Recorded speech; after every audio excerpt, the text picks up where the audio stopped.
Շնորհակալ եմ մեծարգո վարչապետ, կառավարության հարգելի անդամներ, հարցս ուղղում եմ կրթության, գիտության, մշակույթի և սպորտի նախարարին Տիկին Անդրեասյան, մեր իշխանությունը առանձնահատուկ տեղ է տալիս կրթությանը և գիտությանը, քիչ առաջ նաև այս մասին խոսեց վարչապետը և թվեր հնչեցրել, որոնք վերաբերում էին ոչ միայն տվյալ ոլորտի աշխատավարձերին, այլ նաև կրթական միջավայրին, այլ նաև շենք-շինություններին, այլ նաև համակարգի բովանդակությանը առհասարակ։ Սրա վառ ապացույցն է նաև, որ այստեղ այս դահլիճում վերջին 5 տարիների ընթացքում մենք ընդունել ենք ոլորտի հիմնարար օրենքները, հանրակրթության պետական չափորոշիչը, կրթության զարգացման ռազմավարությունը, բարձրագույն կրթության և գիտության մասին օրենքը և այլ հիմնարար անկյունաքարային փոփոխություններ, որոնք վերաբերում են ոչ միայն այս ոլորտին, այլև կրթական գործընթացի բոլոր մասնակիցներին և բոլոր դերակատարներին։ Ավելին, քաղաքացիական պայմանագիր կուսակցությունը իր քաղաքական ծրագրում կրթությունը հռչակել է ռազմավարությունների ռազմավարություն։ Հիմա հարցս Տիկին Անդրեասյան, հարևան Վրաստանը մի քանի ամիս առաջ կամ գուցե 1 տարի առաջ հայտարարեց, որ իր մոտ բարձրագույն կրթությունը անվճար է դառնում իր քաղաքացիների համար և սա ինչ-որ առումով ենթադրում եմ, կարծում եմ, որ մարտահրավեր է նաև մեզ։ Մենք կրթության անվճար լինելու մասին ամրագրել ենք մեր կրթության զարգացման ռազմավարությունում և նշել ենք հստակ ժամկետներ, բայց ինչ եք կարծում, հաշվի առնելով խաղաղության գործընթացը, հաշվի առնելով Հայաստանի Հանրապետության տնտեսության զարգացումը, մենք կկարողանանք արդյոք մեր խոստումը մի քիչ ավելի շուտ իրականացնել, այսինքն, երբ որ վարչապետը ասում է, որ ապագան նաև այսօր է, իսկ մենք խոսում ենք ապագայի մասին, ինչ եք կարծում, ժամկետների առումով ավելի շուտ կկարողանանք, մենք էլ հայտարարել, որ Հայաստանի Հանրապետությունն էլ է իր քաղաքացիների համար բարձրագույն կրթությունը դարձնում անվճար։ Շնորհակալություն, հարցին կպատասխանի կրթության, գիտության, մշակույթի և սպորտի նախարար Ժաննա Անդրեասյանը, համեցեք հարգարժան տիկին նախարար։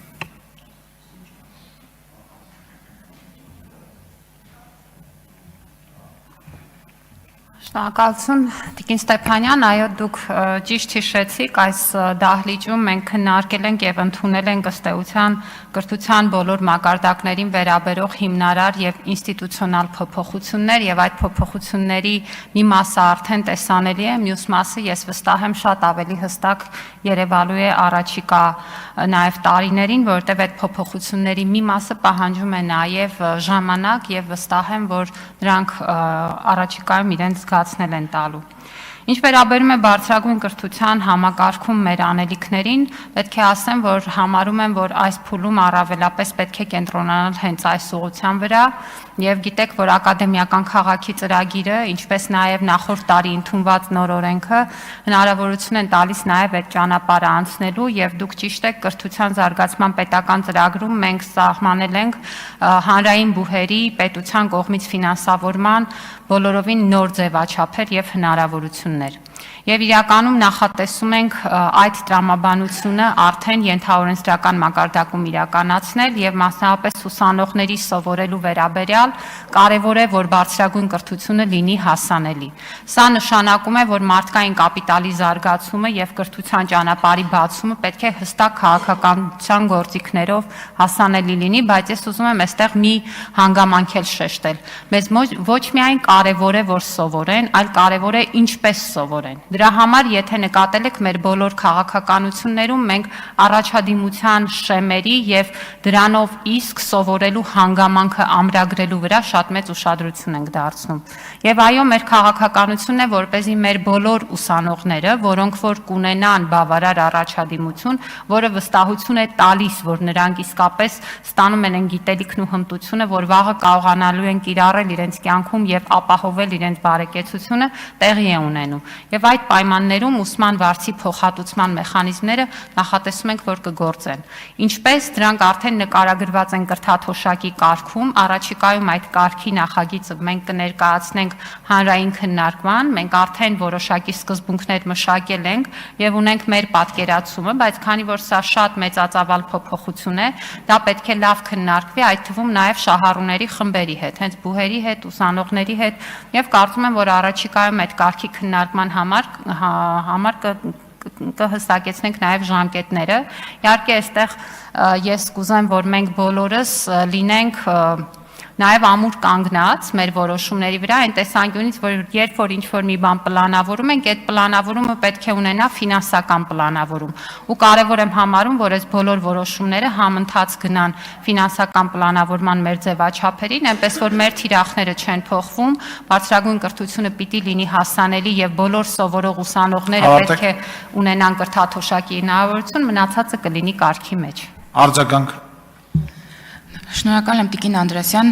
ինչու եմ հատկապես կարևորում այս հարցը, որովհետև ոչ միայն մեզ բազմաթիվ անգամ դիմում են եւ ծնողները եւ դիմորդները, որոնք ապագայում ուսանող են դառնալու, այլ նաեւ այս օրերին արդեն որոշակի քաղաքական համատեքստում մենք տարբեր կուսակցությունների, տարբեր քաղաքական միավորների կողմից լսում ենք ոչ միայն բարձրագույն կրթությունը անվճար դարձնելու, այսպես ասեմ, հեռանկար, պարտավորություն, այլ որոշները օրինակ ավելի հեռուն են գնացել ճակերտների մեջ եւ հայտարարում են, որ իրենք որ նաև հանրակրթական պետական դպրոցներն են դարձնելու անվճար, ինչ խոսք սրան նաև դուք եք անդրադարձել, ինձ համար կարևոր է ոչ միայն ձեր պատասխանը, այլ նաև այն, որ այո, իսկապես հսկայական ֆինանսական ռեսուրսներ են պետք, կամք է պետք, եւ այնպես չի, որ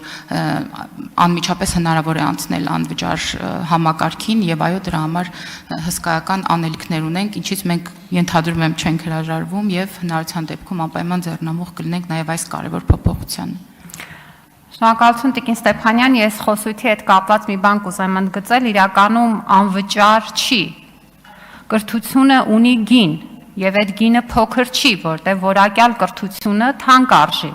Կարևոր է, որ այս պահին մեր քննարկած սխեմայում այդ գինը վճարում է պետությունը, ի վերջո վճարում է քաղաքացիների վճարած հարկերից։ Եվ կարևոր է, որ մենք այս շղթան ճիշտ պատկերացնենք, որովհետև եթե քաղաքացին ուզում է, որ իր երեխան բուհում ունենա կրթաթոշակ եւ ուսման վճար չվճարի, ինքը այսօր պիտի վճարի հարկերը, որպեսզի դրանք պետական բյուջեի այն մուտքերը ձևավորեն, որը մեզ թույլ է տալու այդ կրթաթոշակային ծրագիրը իրականացնել 100%-ով եւ մեր բոլոր ուսանողներին ընձեռել այդ հնարավորությունները։ Այդ փոփոխությունները մեր ձեռքում են, կամքը կա, հանձնառությունը կա, փաստաթղթերում ամրագրված է, իսկ մնացած մանրամասները աշխատանքային process է, որը կքննարկենք։